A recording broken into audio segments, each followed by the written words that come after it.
even as states like Uttar Pradesh are now considering a population control law that would disincentivize having more than 2 children, and even BJP MPs now introducing a similar private members bill in the upcoming monsoon session. What's fascinating is that Centre had earlier opposed the same move.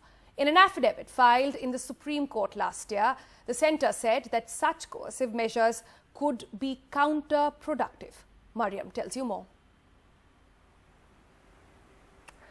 Currently, multiple BJP states are considering or talking about population control laws. Uttar Pradesh has a draft law that is now in the public domain aimed at discouraging people from having more than 2 children.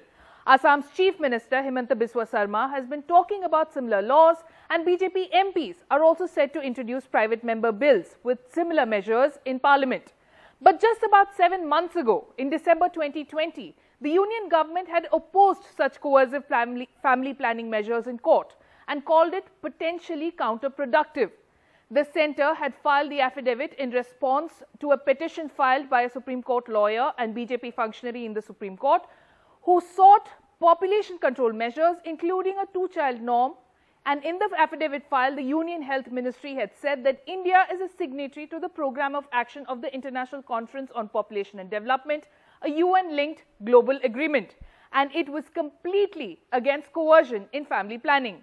In fact, they go on to say that international experience shows that any coercion to have a certain number of children is counterproductive and leads to demographic distortions. They say that currently family planning in India is completely voluntary.